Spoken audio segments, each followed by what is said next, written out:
Bom dia, podem sentar. Que a graça e a paz do nosso Senhor Jesus seja com todos aqui reunidos nessa gloriosa manhã de domingo. Coisa boa é dedicarmos esse tempo juntos para aprender. A vida da igreja sem o ensino não tem sentido, né? E como o reverendo Alan falou, eu tenho servido ao corpo de Cristo aqui no Brasil como embaixador e coordenador de um programa de pós-graduação, oferecendo trilhas na área de liderança e estudos teológicos pelo Gordon Conwell Theological Seminary. É uma importante escola de formação teológica americana que desde 1969 tem servido o corpo de Cristo nos Estados Unidos e nos últimos 20 anos oferecendo programas também na língua portuguesa.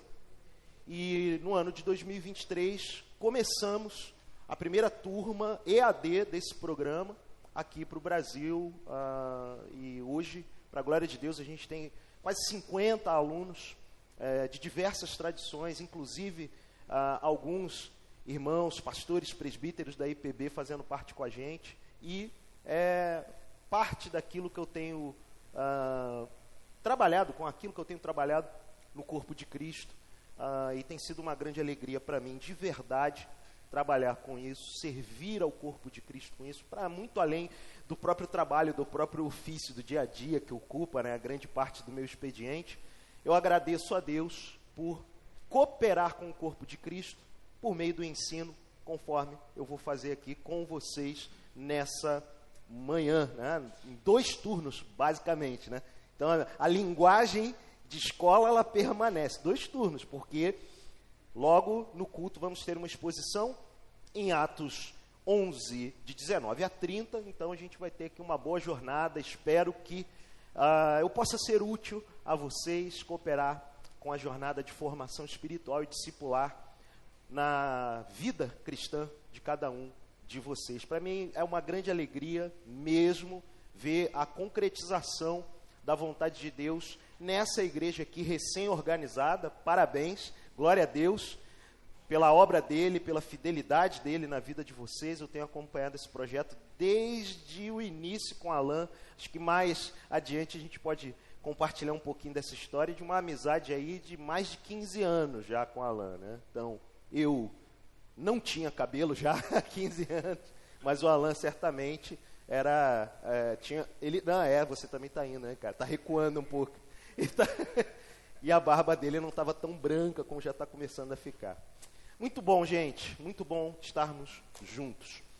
A gente tem um tema que tem sido recorrente para pensamento da igreja cristã nesse tempo, em especial igrejas que têm buscado centralizar as suas ações no Evangelho, na Boa Nova.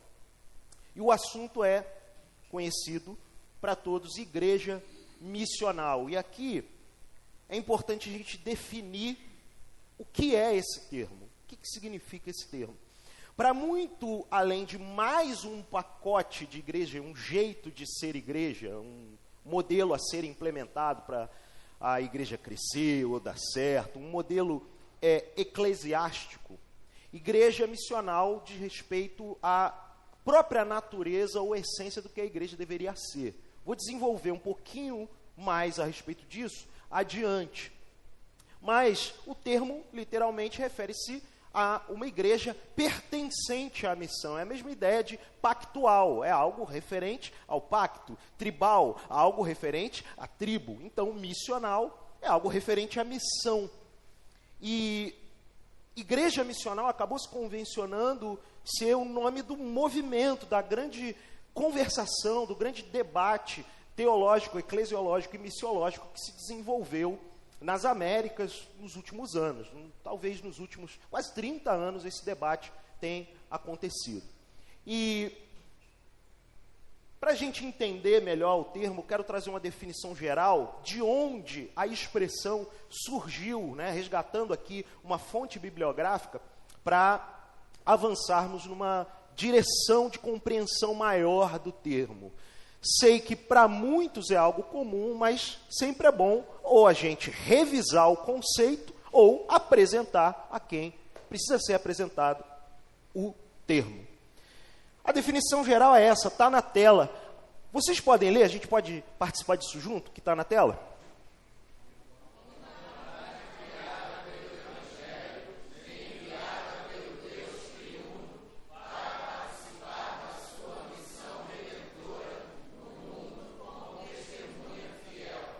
Então, quando se pergunta o que é uma igreja missional, Darrell Guder, que foi o autor do livro Igreja Missional, Missional Church, publicado em 1998 nos Estados Unidos, estabeleceu esse conceito. Mas ele desenvolve. Vamos continuar lendo.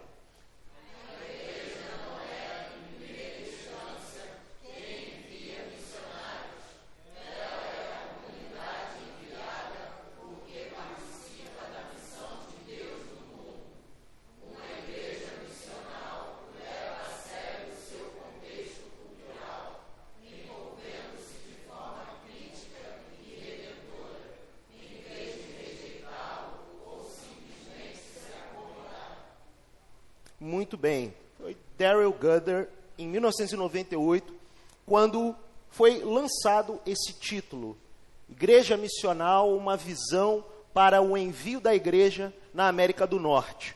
É uma coletânea de artigos que foi publicada. Esse termo não tinha sido cunhado ainda não tinha sido apresentado no contexto cristão evangélico. Então ele começa a ser abordado nesse ano, de 1998.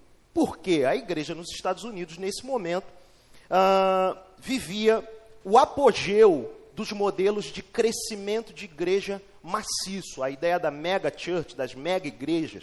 E o foco da maioria dessas ações ministeriais era o crescimento e a adição de pessoas, sem se importar muito com a natureza dessa adição. Era aquela ideia da quantidade no lugar da qualidade. Então, vamos fazer o trabalho crescer, vamos fazer as igrejas avançarem, vamos fazer aqueles batismos maciços de pessoas, e não importa se teve uma classe de catecúmenos, uma preparação mínima, ou sequer as bases fundamentais do que é o evangelho para que pessoas se tornassem cristãs. Então, esse movimento foi muito emblemático desde a década de 60 até a década de 80, e nesse final dos anos 90, teólogos, líderes, missiólogos, missionários começaram a questionar em diversas tradições. O Guder, por exemplo, é de origem presbiteriana, à época atuava no contexto luterano, mas nesse livro são artigos de metodistas, menonitas, batistas, diversas tradições que começam a repensar o que está acontecendo na missão da igreja. Porque o mundo que ainda não conhece o Senhor tem na figura dos missionários aqueles que estão sendo enviados, que estão indo em missão, que estão participando desse conceito de missão de Deus. Porém, a América encontrava-se como a Europa em algum momento de sua história, que já nessa época, no final dos anos 90, a Europa já vivia um flagrante pós-cristianismo. E esses teólogos já estavam visualizando, já estavam contemplando a realidade de um pós-cristianismo se estabelecendo na América do Norte, em especial no contexto de Estados Unidos e Canadá. Então, os teólogos que elaboram essa obra, que começa essa discussão sobre a igreja missional, fazem uma autocrítica do cenário evangélico. Então, a ideia de igreja missional, ela nasce como um movimento de reflexão, mas também de ação. Um movimento, portanto, ortoprático. Havia uma busca por ortodoxia, havia uma busca pelo devido conhecimento à luz da sã doutrina, porém, havia um pacote de medidas e ações práticas onde isso se desenrolava.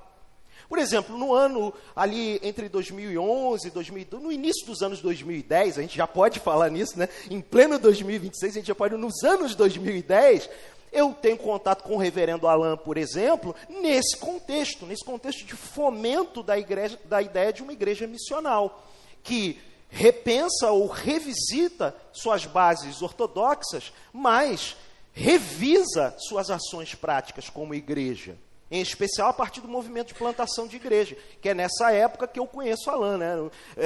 Bem naquele contexto, no contexto de formação espiritual, porque o primeiro encontro com o reverendo Alain, pessoal, que eu tive foi no Retiro Renovare, 2010, 2011, nem me lembro mais, foi quando conheci o Alain.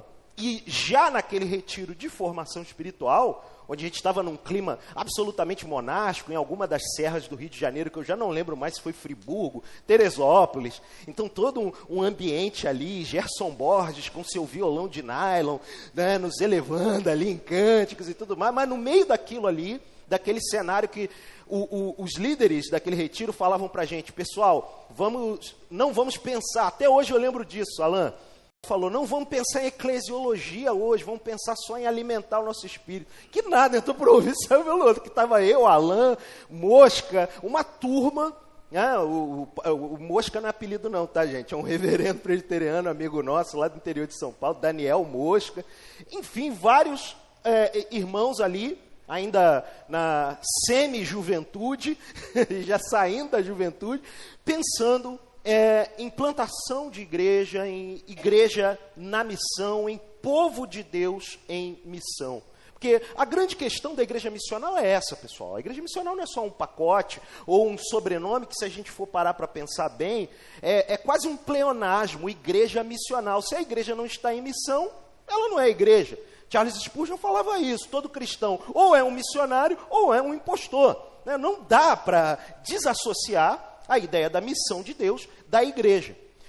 Porém, voltando para a discussão oriunda desse livro, esse trecho que eu trouxe aqui é o primeiro artigo do livro, a introdução do livro por Darrell Guder, conceituando a ideia de igreja missional. Porque o que acontece nesse momento nos Estados Unidos, isso não é tão diferente da nossa realidade hoje aqui, e no final da aula aqui, no final dessa exposição, eu quero fazer essa conexão com a nossa realidade brasileira, como isso dialoga aqui com o nosso chão de igreja, com o chão da nossa vida diária aqui em Nova Iguaçu, no Rio de Janeiro, enfim, no Brasil, como isso dialoga com a gente, qual é a pertinência desse assunto para o nosso devido contexto.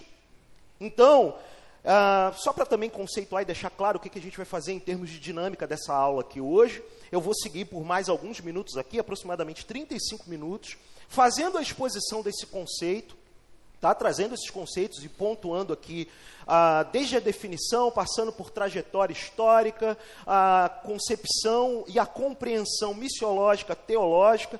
Vamos ver alguns estudos de caso, fazer uma hermenêutica missional, a gente vai falar sobre isso, e chegar numa conclusão em alguns livros que ajudam a gente a pensar esse assunto para a nossa realidade. Sim, vai dar tempo da gente fazer tudo isso, ou eu vou engatar uma marcha aqui mais acelerada, mas vai ficar compreensível para todo mundo. Vamos avançar para entender como se desenvolve essa discussão e de onde ou através de quem brota essa discussão, essa conceituação, esse pensamento, e isso é muito importante. Pois bem, James Edward Leslie Newbigin nasceu em 1909, morreu exatamente no ano da publicação do livro Igreja Missional, 1998. Esse irmão é muito importante para o que a gente está conversando aqui hoje. Newbigin foi missionário, enviado pela Igreja da Escócia por aproximadamente 40 anos na Índia, e é um homem, pela datação da sua vida, eu faço questão de frisar aqui, é um homem que viveu todas as transformações do mundo moderno para o mundo contemporâneo, praticamente. Nascendo em 1909, sendo criança no período da Primeira Guerra Mundial na Europa, sendo adulto e já missionário no período da Segunda Guerra Mundial. Então, um homem que nasce entre guerras mundiais, na Europa, né, ainda naquele tempo, berço do cristianismo e do envio do cristianismo para o mundo que não conhecia o evangelho, junto com os Estados Unidos, evidentemente, mas fazendo parte de um movimento muito importante, anos antes do que está marcado aqui. A gente tem aqui décadas de 1960 a 1980. Nesse período, em especial nas décadas de 70 e 80, ele já, voltando do contexto missionário transcultural, ele muda a sua atuação no corpo de Cristo de um missionário para um missiólogo, um teólogo voltado, especializado para missões. E começa a questionar os rumos que essa igreja, da década de 60 até a década de 80, já vivendo sob forte influência do secularismo e de um humanismo agudo que tomava conta da sociedade. Década de 60, pessoal, revolução sexual acontecendo, tá? Toda a ideia de identitarismo, que hoje é motivo de grita, discussão, debate, aqui no nosso contexto brasileiro especial hoje, isso tem como nascedouro esse período histórico aqui, ok? Tem como nascedouro esse momento. Eu estou apontando só para cá, vou tentar apontar para cá também. Então, meus irmãos, temos que olhar para esse momento como um momento fundamental para o surgimento de uma voz profética para questionar um contexto onde, sim, a igreja, de maneira geral, de maneira generalizada, óbvio que o Senhor preservou aqueles que mantiveram-se fiéis à sã doutrina, fiéis à palavra de Deus, fiéis a uma boa e saudável teologia, consequentemente a um jeito saudável de ser igreja. Deus preservou, e um desses homens foi Newbigin. Nesse período, ele começa a produzir textos, livros, que são fundamentais para o trabalho do Darrell Guder, lá na frente, como o Evangelho em uma Sociedade Pluralista, O Segredo Revelado, A Perspectiva Trinitária para a Missão Contemporânea, e ele foi prolífico. A bibliografia de Newbigin é extensa, e lamentavelmente a gente tem muito pouca coisa, 3 títulos, salvo engano, de Newbigin no Brasil, hoje em dia. Teve outros 3 publicados lá na década de 80, pela Paulus e uma outra, pela Paulus, uma editora luterana que eu não me recordo agora, e uma outra editora católica. Porque Newbigin era um homem que trafegava no universo ecumênico, no meio da discussão ecumênica, mas sempre mantendo a sua posição evangélica e protestante, em especial nesse período, gente, de 70 a 80, de maneira emblemática e clara, posicionando-se em discussões relevantes para a sociedade do lado da igreja. Como hoje, por vezes, nós como protestantes, em defesa daquilo que entendemos como valores comuns da tradição cristã, nos colocamos do lado de católicos romanos. Não para falar sobre os dogmas da nossa fé, mas para falar de questões relevantes e importantes para a sociedade, pautas que todos nós sabemos. Como o valor da Imago Dei, quando nos posicionamos contra o aborto. Nisso nós estamos alinhados com os católicos romanos sem nenhum problema dogmático. E outras questões da sociedade, como o casamento monogâmico, o casamento entre homem e mulher, questões óbvias e ponto pacífico para quem vem de uma herança de tradição cristã. E Newbigin estava lá, posicionado, em especial nos anos 70 e 80, nessa comunhão com um propósito muito claro, um posicionamento, um comum acordo, acho que seria a melhor expressão, diante de uma sociedade secularizada. Porque o alvo da escrita de Newbigin era isso, era apresentar a fé como uma verdade pública, uma verdade que não precisava ficar só no campo privado. Porque é justamente nesse período, de 1960 a 1980, em que a ideia da fé começa a ser guetizada cada vez mais. A fé torna-se um nicho onde as pessoas são empurradas para os seus guetos. É por isso que nesse período surgem os canais de televisão evangélicos lá naquele contexto norte-americano. As rádios já existiam, mas os canais começam a acontecer. Os nichos específicos de gravadoras voltadas para esse público, para a produção de música, para esse público chamado evangélico. E todo um mercado cristão começa a ser desenvolvido porque a igreja já não devia mais ter um posicionamento público. Ia contra essa secularização, porque a ideia de se tornar um gueto, de fazer da fé cristã um gueto, para Newbigin era uma ideia de negação da fé pública, que o evangelho traz para a vida de qualquer um que nasceu de novo.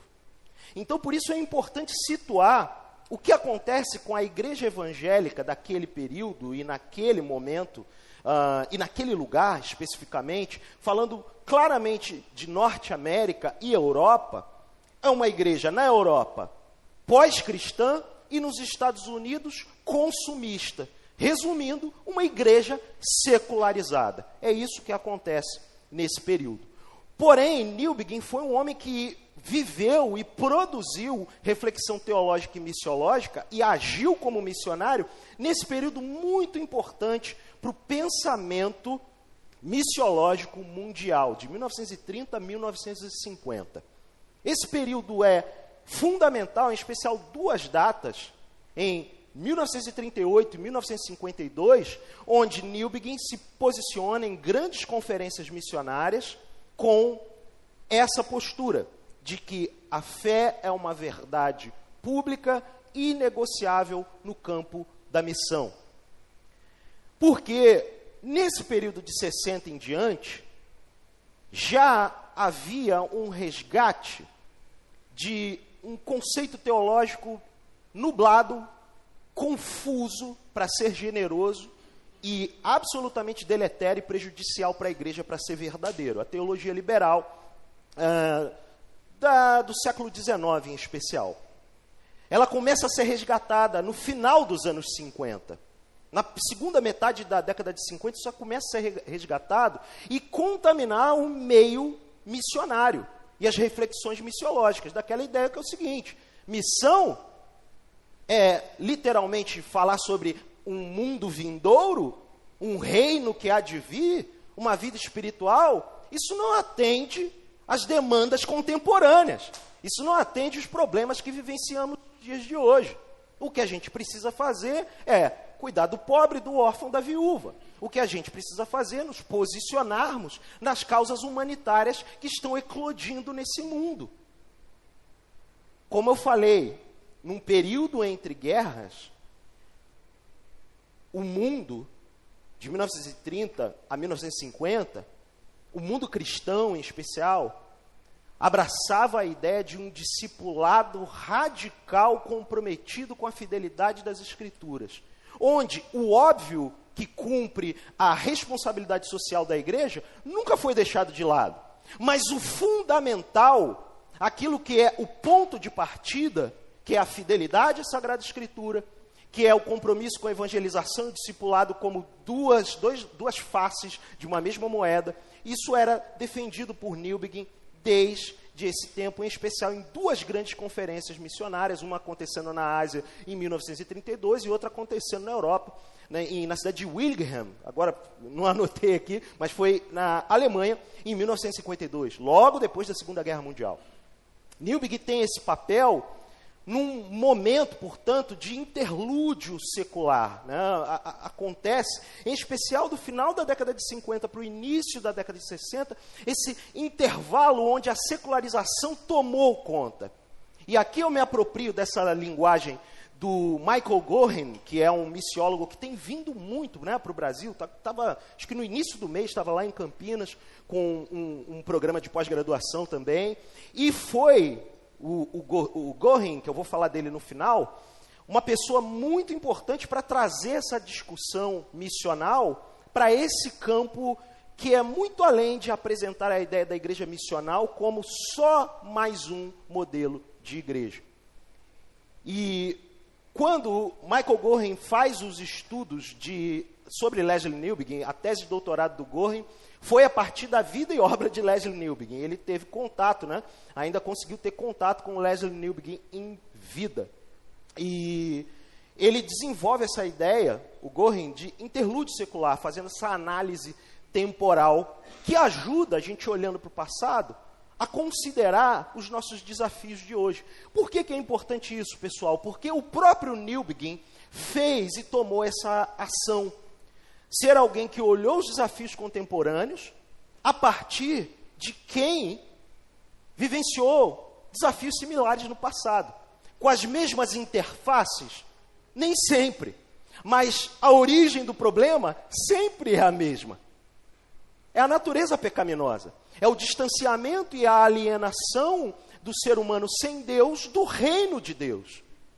E é por isso que ele vai ter, Newbigin, uma influência muito grande para um missiólogo muito importante, quem estuda missiologia, quem passa por missiologia. Já ouviu falar do livro, da obra Missão Transformadora, publicada aqui no Brasil pela editora Sinodal, lá do Rio Grande do Sul.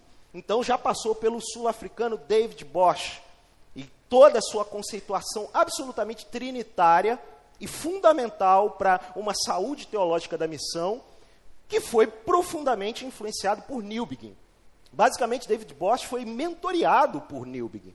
Porém, Newbigin teve, e eu sempre gosto de fazer isso, quando eu estudo a vida de um teólogo, um missiólogo, enfim, eu procuro saber quem foi o mestre desse mestre, quem ensinou a ele. Eu fiz isso há um tempo atrás com Timothy Keller, né, que conhecido para todo mundo, né, uma figura que nos deixou há pouco tempo, né, e que tem uma importância absoluta para a igreja no mundo todo, né? Não apenas a igreja americana. Muitos de nós aqui certamente já lemos Tim Keller, já ouvimos Tim Keller. E aí eu pensei, quem ensinou Tim Keller, afinal? Quem foi o professor do Tim Keller? Quem foram os mentores de Tim Keller? Hoje eu dou glória a Deus de trabalhar numa instituição que formou o Keller, né? O Gordon Conwell, o seminário que o reverendo Alain mencionou aqui, foi escola onde o Tim Keller obteve seu MDiv. E lá eu pude, óbvio, eu não tive tempo, né, nem a oportunidade de conhecer pessoalmente, mas pude ouvir o Richard Lintz, que foi professor de teologia do Tim Keller no Gordon Conwell. E eu acho importante a gente fazer isso quando a gente estuda e pensa num irmão, numa irmã em Cristo tão importante para a nossa reflexão. Puxa, quem, né, transmitiu ou ensinou ou mentoreou de alguma forma? No caso, para Newbigin, essa pessoa foi Hendrik Kramer, um missiólogo leigo holandês. E aqui a gente já vai fazendo não apenas uma trajetória histórica, mas uma trajetória global do pensamento teológico e agora migrando para o pensamento neocalvinista. Newbigin, em sua biografia, em sua autobiografia, ele diz que o neocalvinismo holandês foi uma âncora para a ortodoxia do seu cristianismo, porque ele reconhecia que o seu contato ecumênico, o seu contato com diversas tradições, por vezes trazia a ele pensamentos ou influências que o levavam a margens ou a extremos a respeito da sã doutrina um tanto perigosos. E a influência do neocalvinismo holandês, do qual Hendrik Kramer era um devedor, ele já é uma segunda, terceira geração do neocalvinismo caiperiano da Holanda. Kramer foi fundamental. Kramer era um leigo, não era um ministro ordenado, o que era muito comum na Holanda. Naquele período de século XIX, em especial, muitos teólogos da Holanda não eram ministros ordenados, eram homens leigos, o que a gente chama, né, o leigo. A pessoa que está no dia a dia, um membro da igreja, mas que entende o seu papel nas esferas da sociedade, do devido jeito que isso deve ser aplicado, como um discípulo de Jesus, um servo, uma serva de Deus, porém com atribuições de ensino, porém provocando o pensamento e a ação da igreja rumo à obediência ao Senhor dos senhores e o Rei dos reis, Cristo Jesus. Então, Hendrik Kramer, quando nessa conferência em Tampere, na Ásia, em 1932, expõe o seu livro A Mensagem Cristã num Mundo Não Cristão, Leslie Newbigin tem literalmente um abrir de olhos. Ele estava lá com a responsabilidade de trazer uma palavra numa plenária, mas ao ouvir a respeito do conteúdo daquele livro, a partir de um neocalvinista holandês, houve uma guinada no ainda jovem Leslie Newbigin, que ajudou essa herança, e aí ele passou a desenvolver uma relação com Hendrik Kramer, uma relação de mentoria, de discipulado, que foi fundamental para o desenvolvimento da sua teologia e missiologia ao longo do tempo. Então, pessoal, a importância da tradição, o que eu quero dizer da transmissão de princípios, conceitos, bases sólidas, que ajudam a dar concreção para aquilo que o Senhor deseja fazer por meio da sua igreja. Henry Kramer andou muito de perto com Bavinck, não o Herman Bavinck, dogmático que a maioria dos presbiterianos conhece, tem a sua obra, né, gigante, dogmática reformada, publicada no Brasil, pela cultura cristã, muita gente conhece, mas ele andou muito de perto, Kramer, com Johann Hermann Bavinck, o sobrinho do Hermann Bavinck, conhecido da maioria. Esse Johann Hermann Bavinck foi um missiólogo, escreveu uma obra que também foi fundamental para esse pensamento missional que a gente discute hoje, que é a Introdução à Ciência da Missiologia. Eu acho esse título fantástico, pena que não tem em português aqui, pena que não foi publicado aqui. A ideia de que a missão precisa ser pensada. Essa é basicamente a proposição do J.H. Bavinck. A igreja precisa ser pensada antes de ser vivenciada. A missão, precisa ser pensada antes de ser vivenciada.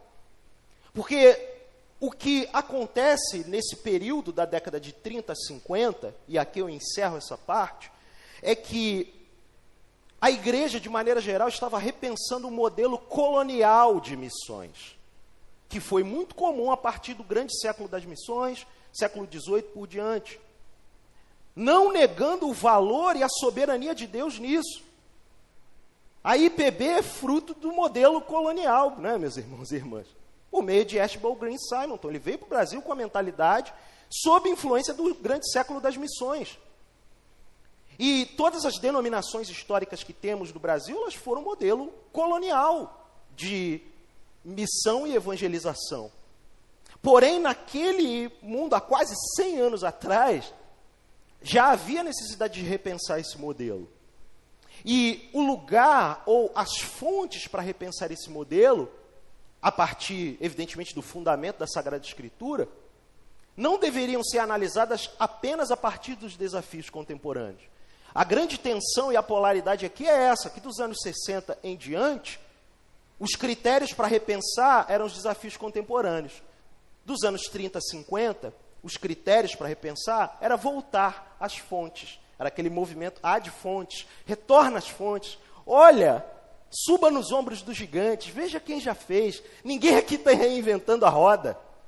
E assim foi com a importância da herança neocalvinista para esse pensamento que estabelece o conceito de missio Dei, de missão de Deus, o resgate dessa terminologia e a devida conceituação, que lá no início do século XX não era novidade. Isso não era uma novidade, porque em algum lugar do passado isso já havia sido tratado. A ideia de missões como empreendimento do que a igreja faz, cumprindo a vontade de Deus em diversas partes do mundo, e em especial em desafios interculturais ou transculturais. Então, você plantar uma igreja mãe numa cidade e enviar um grupo de missionários para o interior. Isso transmite a ideia de missões. A preparação de uma família para ir para um campo missionário transcultural. Na África, na Ásia, ou em algum lugar da própria América Latina. Isso está no campo e nessa esfera das missões. Porém, essa esfera das missões, elas estão no escopo da missão da igreja. Na compreensão de que a igreja em si mesmo não tem uma missão. A missão da igreja é obedecer ao Deus da missão, aquele que é o dono do empreendimento, por assim dizer, da ação. Daí a ideia de missio Dei, a missão de Deus. Tudo o que é feito, tanto no âmbito de missões transculturais, quanto a ideia de missão que envolve o indivíduo como um discípulo de Jesus, no seu dia a dia, comprometido em proclamar o evangelho em toda oportunidade que tiver, sem mudar de CEP, sem aprender um outro idioma, talvez sem nem precisar pegar um transporte. Numa caminhada para algum lugar, você pode estar em missão. No trajeto para o seu trabalho ou para a sua escola, você pode estar em missão. No seu condomínio ou na sua vizinhança, você pode estar em missão. Então, essa ideia abrange o conceito de Missio Dei. E esse neocalvinismo holandês, que pensava muito nessa esfera macro da missão e da influência de cristãos que nascem de novo, recebem do Espírito Santo, são regenerados e capacitados para ser testemunhas, tem como fonte devedora esse personagem muito conhecido de nós, Gisbertus Vettius. Por favor, quem conseguir ler, não sei se a fonte vai estar muito pequena, a frase entre aspas, por gentileza.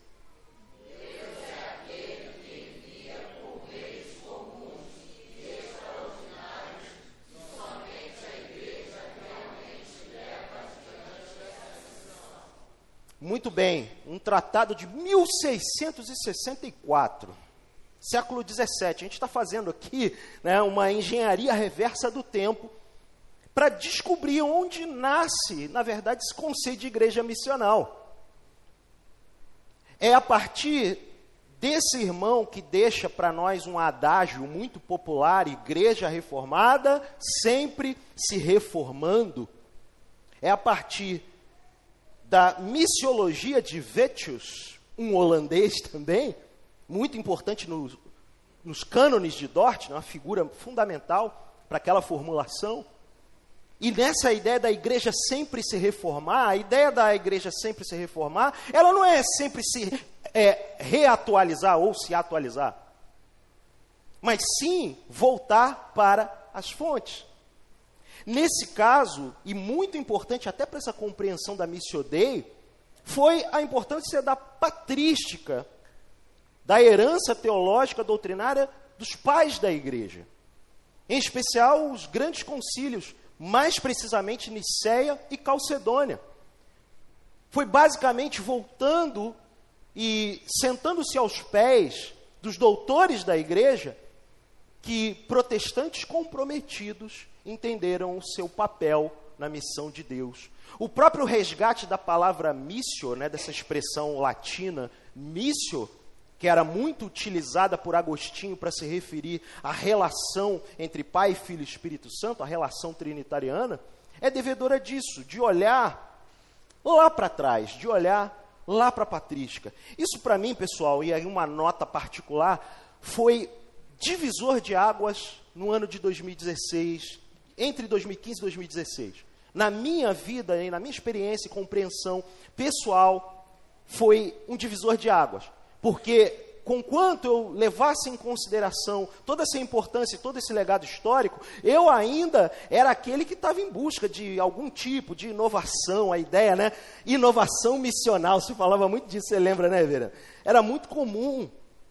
Mas quando eu fui fazendo essa linha do tempo, não, o segredo não está tão somente em inovar, não significa que eu vou ser uma pessoa arcaica ou um reacionário em relação aos desafios do tempo contemporâneo. Mas existe uma base, um fundamento sólido, eu não preciso carregar o peso de reinventar nada, porque o Deus soberano já deixou um legado na história da igreja para a gente aprender juntos. E foi assim que Newbegin, Bosch, repensaram a missiologia em seus devidos momentos históricos. Leiam a frase do Bosch que está entre aspas, primeiro parágrafo, por favor. Assim como o Pai enviou o Filho enviou o Espírito Santo para o mundo. O Deus triuno criou a igreja e a envia ao mundo como participante na missão de Deus. Essa é uma frase muito conhecida em literatura missiológica geral, essa fórmula. Mas essa fórmula, sem uma fundamentação que contempla a grande história da redenção, de Gênesis a Apocalipse, em especial o primeiro chamado missionário em Gênesis 12, por meio da linhagem abraâmica, a partir de Abraão, não tem muito sentido. Porém, quando nós localizamos essa fórmula trinitariana dentro da grande história, criação, queda, redenção, consumação, os olhos se abrem. E a gente entende que o cumprimento da missão não é algo que é feito porque queremos fazer ou somos donos dessa missão, mas porque somos esse povo enviado em missão. Por isso, o subtítulo da nossa aula aqui, do nosso encontro de hoje, é o povo de Deus em missão. Não é um povo que é dono do seu próprio nariz ou das suas próprias ações. Isso não nos isenta de responsabilidade. Ao contrário, nos coloca debaixo da responsabilidade daquele que tem autoridade sobre todas as coisas, o nosso Senhor e Criador. O Deus Pai Criador de todas as coisas, o Deus Filho Salvador, o Espírito Santo enviado que nos capacita e nos envia em missão. Leiam a frase do Newbegin no final, por favor.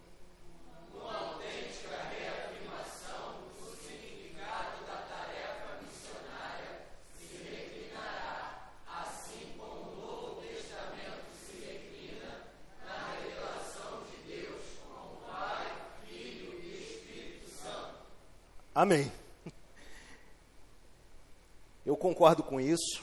E a partir disso eu quero considerar alguns casos, estudos de caso, olhando para aquilo que Newbegin chama de o movimento triangular do evangelho que culmina na missão, ou que o Ed Stetzer, outro missiólogo contemporâneo aí, muito recorrente, chama de matriz missional. Eu gosto também dessa expressão, por isso a uso. O primeiro estudo de caso é o seguinte: como isso funciona? E aí a gente vai começar a movimentar para algumas questões mais do nosso dia a dia e da nossa prática. Essa equação nos ajuda a pensar, porque evangelho, igreja e cultura são os eixos desse movimento triangular da matriz missional ou do movimento triangular do evangelho, culminando na missão. Evangelho, igreja e cultura. O posicionamento que devemos ter. Basicamente, pessoal, isso aqui sendo muito direto, quero tentar ganhar tempo, é qual o ponto de perspectiva que olhamos enquanto igrejas locais, enquanto comunidade de fé, ou como agrupamento de cristãos, um grupo de cristãos. Basicamente é isso. Evangelho mais igreja, menos cultura, normalmente aponta para um grupo de pessoas que olha muito para o passado. Eu estou nesse grupo aqui. E acredito que pela tradição de vocês também estão, irmãos e irmãs. Nós valorizamos muito o centro, o núcleo daquilo que é anunciado entre nós e a partir de nós, o Evangelho, a Boa Nova. Valorizamos o papel da igreja, entendendo a igreja como submissa ao Deus triuno. Mas, por vezes, o nosso diálogo com a cultura é subtraído. Não sempre, mas a tendência é por olhar muito para o passado.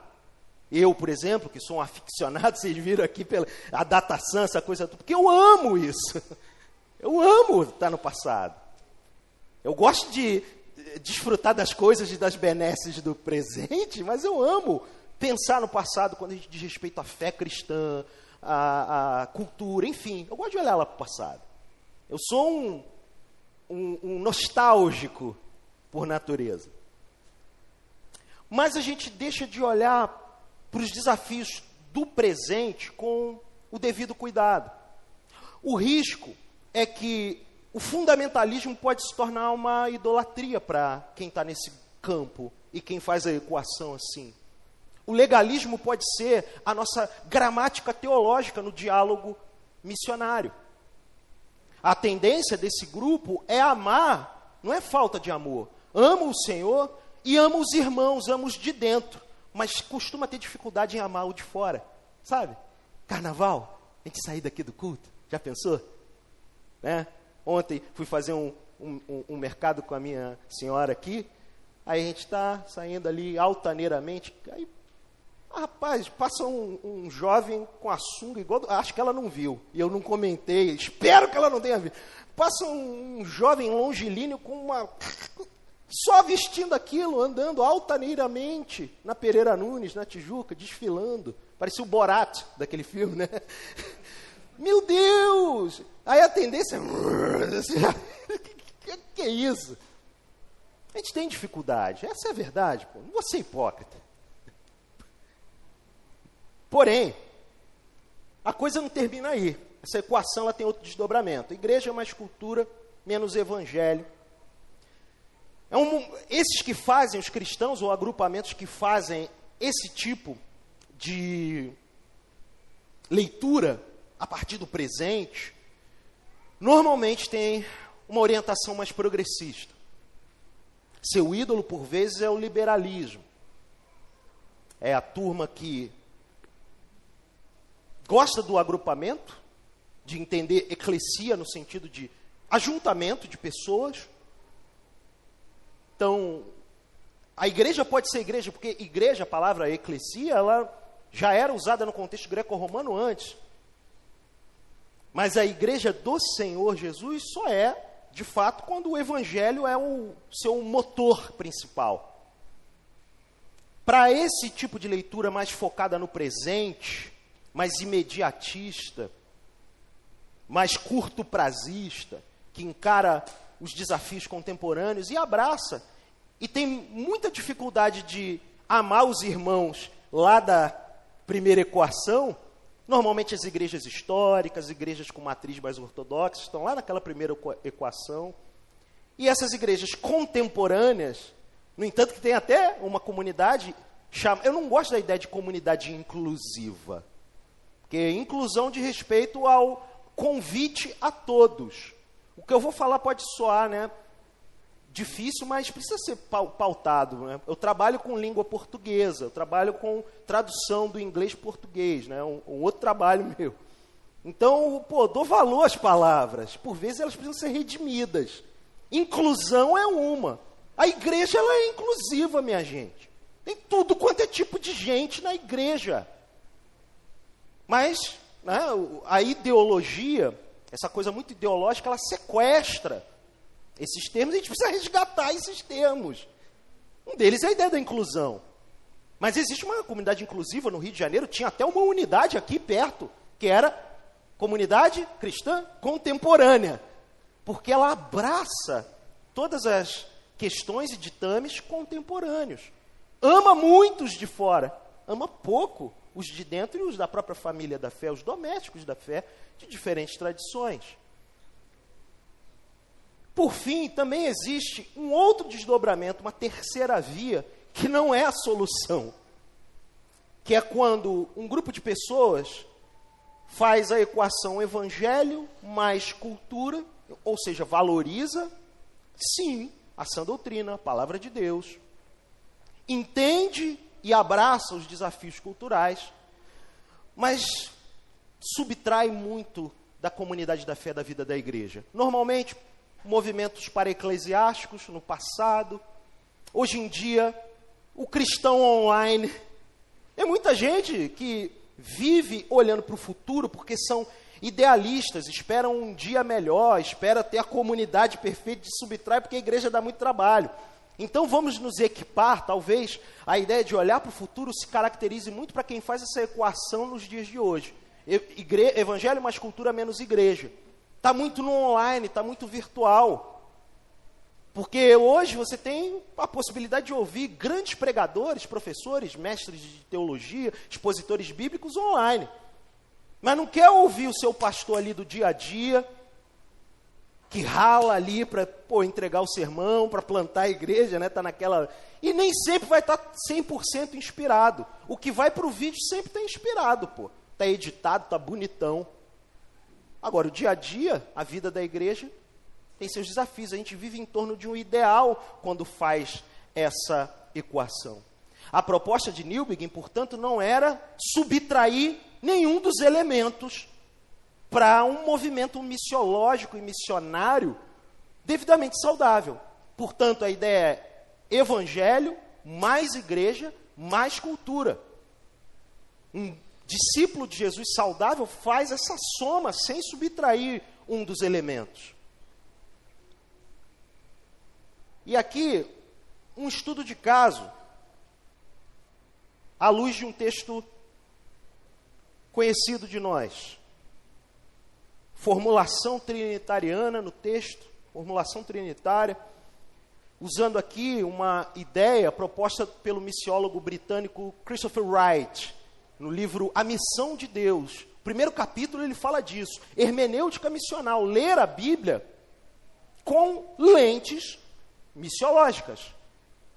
Não forçando o texto, mas entendendo textos onde isso está claro, como trata-se do texto em tela. Diz assim a palavra de Deus em Atos dos Apóstolos, capítulo 1, versos 6 a 8, de acordo com a tradução NAA. Então os que estavam reunidos com Jesus lhe perguntaram: será este o tempo em que o Senhor irá restaurar o reino a Israel? Jesus respondeu: não cabe a vocês conhecer tempos ou épocas que o Pai fixou pela sua própria autoridade. Mas vocês receberão poder ao descer sobre vocês o Espírito Santo. E serão minhas testemunhas, tanto em Jerusalém como em toda a Judéia e Samaria e até os confins da terra. Muito bem, pessoal, texto análogo à grande comissão, conhecido de muitos nós, discípulos de Jesus reunidos, com medo, perguntam ao Senhor: Kyrie, Senhor, o que a gente vai fazer? A pergunta é: o que o Senhor vai fazer? Qual é o tempo em que o reino será restabelecido de novo a Israel? O reino desse tempo, o estado das coisas, a ordem vai ser restaurada. Conquanto a motivação dos discípulos poderia ser dúbia, uma coisa eles tinham como reconhecimento naquele momento em especial, no final ali dos 40 dias em que Jesus teve seus encontros com os discípulos depois da sua ressurreição. Ele estava prestes a ser assunto aos céus. Nesse domingo de transfiguração, que é rememorado no calendário litúrgico dos irmãos, é importante a gente lembrar de passagens como essa. E na nossa mensagem a gente vai buscar essa ênfase também, olhando para a figura do Senhor lá na igreja em Antioquia. Mas o ponto aqui é o centro do Evangelho. O centro do Evangelho é a pessoa do Senhor. A despeito das instabilidades e variações dos discípulos, o centro é Jesus. O centro é o Senhor. O Evangelho está sob os ombros do Senhor. A segunda palavra que merece um olhar nessa hermenêutica missional aqui, está no verso 7. Exousia, autoridade, que é o ímpeto da igreja. O que faz a igreja andar? A resposta de Jesus à pergunta temporal, secular dos discípulos foi a seguinte: não cabe a vocês saber os tempos ou as épocas em que o Pai, por sua autoridade, vai fazer as coisas acontecer. A autoridade é o ímpeto para o id da igreja, para a existência da igreja. A autoridade que não está sobre a igreja, mas está sobre o Deus da igreja, o dono da igreja, o Deus da missão, o Criador. Por fim, o que cabe a nós, como o que deve fundamentar a nossa resposta à cultura, encontra-se na palavra-chave dentro da hermenêutica missional do verso 8. Testemunhas, mártires. A resposta à cultura é o martírio. O martírio, conforme o conhecemos literal, algumas vezes o será. Algumas vezes será assim, como a gente vai ver na exposição daqui a pouquinho. Porém, o que cabe a nós como testemunha diz respeito, e aqui há uma conexão logo com o primeiro conceito, ao nosso compromisso com o Senhor da missão. E aqui eu faço uso, estabeleço um diálogo a partir do importante teólogo John Frame, para a gente buscar uma aplicação para o nosso dia a dia. Então, é um diálogo com os princípios do Newbegin, pela prática que o John Frame propõe. A triperspectiva, olhar por 3 lentes. A normativa, a situacional e a existencial. Ao que diz respeito à palavra de Deus como norma, ao mundo de Deus como o conceito temporal onde existimos, o cosmos, e a presença de Deus, que é o que dá sentido à existência humana. A cristologia, algumas palavras aqui vão se repetir, nessa e na outra apresentação. Cristologia, o estudo da pessoa de Jesus, que foi o que deu sentido aos concílios que tanto influenciaram Newbigin, Bosch, Kramer, Vettius e todos aqueles envolvidos com missiologia séria, tem como princípio fundamental quem é Jesus e o que ele nos manda fazer. Normativo. Segundo as lentes de Frame, a norma é a partir da cristologia. Em segundo lugar, eclesiologia, vida de igreja. E aqui eu não estou falando de eclesiologia no campo e no nicho denominacional, modelos de governança e administração de igreja. Eu estou falando de eclesiologia em macro, no princípio mais fundamental e bíblico do termo, tendo como perspectiva a sua situação. Então, a eclesiologia no micro, ela é situacional, vai ter tradição que vai ter um determinado modelo. Eu sou parte de uma tradição episcopal, os irmãos são parte da tradição presbiteriana. O governo colegiado de igreja, e por aí vai. Isso é situacional e adaptável. Por isso, nós precisamos lançar o nosso olhar de maneira ordenada. O situacional está submetido à normativa, bem como o que é existencial está submetido à normativa. A missiologia, que não é algo que deve envolver apenas alguém que é enviado daqui para um outro país, daqui para uma outra cidade, daqui para um outro estado, mas quem é enviado daqui para voltar para casa, ela é o que define a nossa existência, de acordo com esse diálogo Frame-Newbigin. Porque partimos do pressuposto que a presença de Deus dá sentido à nossa vida. Muito bem, pessoal, como a gente conclui? A ideia é tentarmos fazer um encontro missionário com a cultura brasileira. Esse conceito Newbigin explorou e recentemente Keller também, naquele livro muito conhecido que vocês estudaram no período da plantação da igreja. Peguei a cola com o reverendo. Igreja Centrada, né? Quem aqui estudou Igreja Centrada? Quem que está aqui? Hein? Pois é, lá no livro ele fala dessa ideia. Encontro missionário com a cultura ocidental. Cultura ocidental é muito amplo, então vamos trazer para nós aqui. Encontro missionário com a cultura brasileira. Qual é o nosso desafio aqui hoje, pessoal? Quando as pessoas não sabem quem de fato é Jesus, que é o centro do Evangelho como Senhor e Salvador. Então, antigamente eu tinha uma certa resistência àquela ideia de vamos falar de Jesus, né? Para que falar de Jesus? A gente vive num país cristianizado. Mas que tipo de cristianismo ou verdade pública enquanto fé tem sido pronunciada? Então, o encontro missionário com a cultura brasileira precisa redefinir o que a gente fala. E hoje, fazendo uma revisão missiológica, eu penso, a gente tem que falar mais de Jesus. Mas falar mais de Jesus amplamente, contando a história dele toda. Aprendendo que a palavra de Deus é sobre ele, de Gênesis a Apocalipse. Apontando apaixonadamente e racionalmente para Jesus como o nosso Salvador e o nosso Senhor. Eu trouxe a triperspectiva do Frame para cá porque ela tem como fundamento a ideia do Evangelho do Reino de Deus. No entanto, que ele escreveu aquela trilogia de livros sobre a teologia do senhorio de Deus.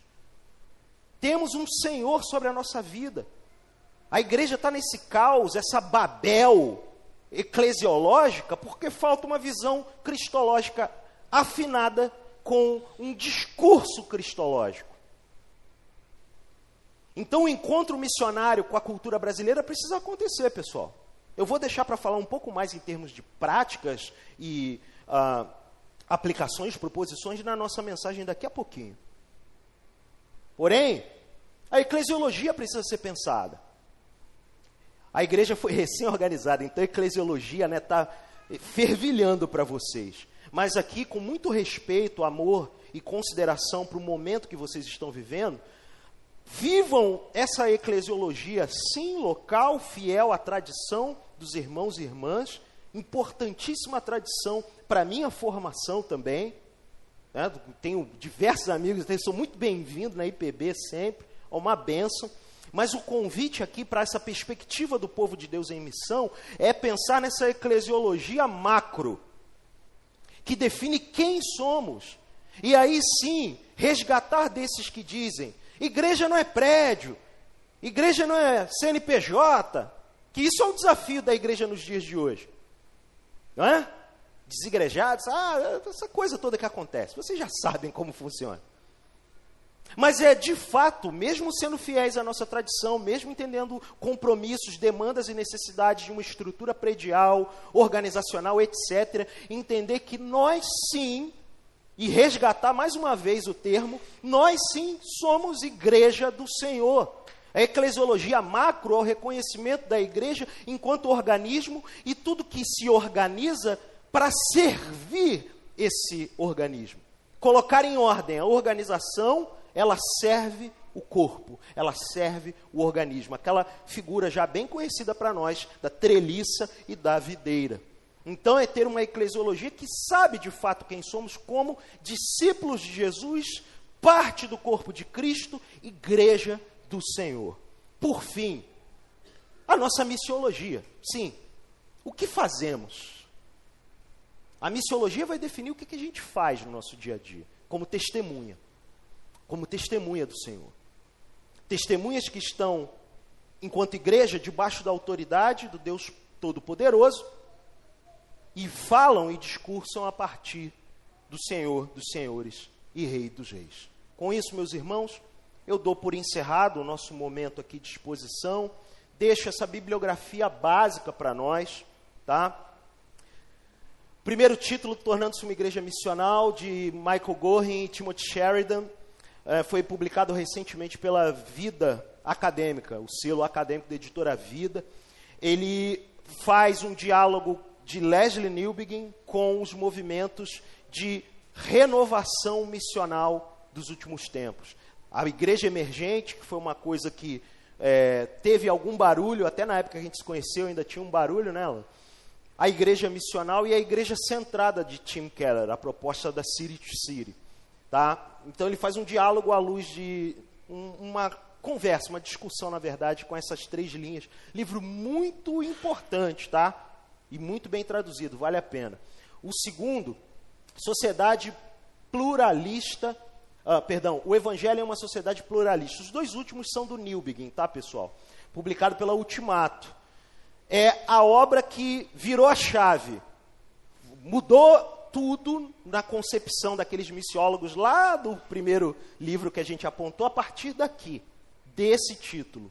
Então, se você se interessa pelo assunto, vai direto na fonte, no caso, o Newbigin, que foi o eixo central da nossa reflexão aqui sobre a igreja missional. E o povo de Deus em missão, na verdade. Por fim, uma palavra oportuna. Esse título eu tive o privilégio de traduzir para o português. É uma das joias assim, da minha jornada como tradutor, foi ter tido o privilégio de traduzir Newbigin para o Brasil. Foi muito interessante que foi num período que eu tinha traduzido antes o John Knox, depois desse, o Paul Tripp.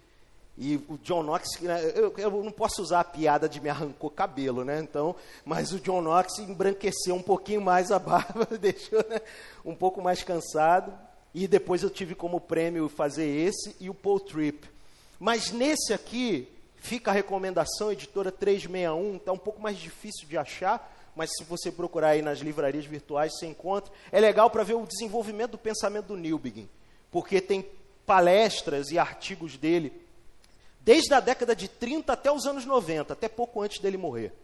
Então, compreende, assim, 60 anos, basicamente, do pensamento do Newbigin. Uma palavra oportuna, perspectivas sobre a missão cristã mundial. Muito bem, pessoal, nós encerramos aqui. Damos uma pausa, porque a mensagem de hoje se conecta totalmente, praticamente como uma aplicação para o que a gente vai fazer hoje. A nossa ideia é pensar em ser o povo de Deus em missão. A gente continua daqui a pouco. Tema da mensagem, vida em missão. Bom dia.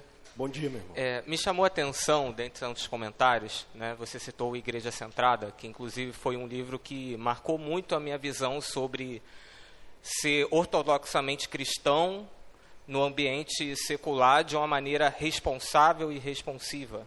Isso. Mas, assim, o que mais me chamou a atenção, assim, que foi um conceito que eu não tinha ouvido falar antes, por mais que eu já tinha lido textos sobre, foi sobre missiologia colonial. Seria o mesmo que missiologia colonialista? Ou algo parecido? É só uma curiosidade mesmo, e se você pudesse citar algum texto, uma fonte onde eu poderia ler mais sobre isso. Muito bem. Rony, né? Obrigado pela pergunta. A missiologia colonial e colonialista, ela dialoga sim. Eu vou sentar um pouquinho, me permitam. Ela dialoga pelo seguinte, como eu falei, a missiologia colonial foi desenvolvida, por assim dizer, por um missiólogo chamado Andrew Fuller, tá? Ele foi o fundador da Sociedade Batista Missionária em Londres. Andrew Fuller não é tão conhecido, mas a partir de uma obra que ele escreveu chamada O Evangelho Digno de Toda a Aceitação, William Carey, esse sim o nome para quem pensa em missões, né? William Carey foi profundamente influenciado. O próprio Ashbel Green Simonton foi muito influenciado pelo Andrew Fuller também e as próprias ações da Sociedade Missionária de Londres. Ele nasce sim com uma ideia colonial. A missão colonialista, ela é consciente de que está fazendo missões com essa invasão vertical cultural, se é que eu posso processar da melhor forma. Inclusive, o Ed Stetzer, que eu mencionei aqui, ele também vai abordar isso num livro que ele escreveu com um pastor daqui do Brasil. Esqueci o título do livro agora, mas o livro é com Sérgio Queiroz. Então, eles fazem um diálogo sobre essa ideia, né, de como a evangelização chega no Brasil e quais são as vias de fazermos isso hoje com esse modelo. Não, a missão colonial ela não é problemática, a missão colonialista é. Tentando resumir, a missão colonial, ela parte dessa ideia de uma invasão vertical cultural e não entender o missionário ombro a ombro com o povo alcançado. Quem vai contribuir para redimir isso no nosso contexto brasileiro é o Ronaldo Lidório, com toda a proposta de antropologia missionária dele. Então ele vai ajudar a mudar um pouco esse jogo.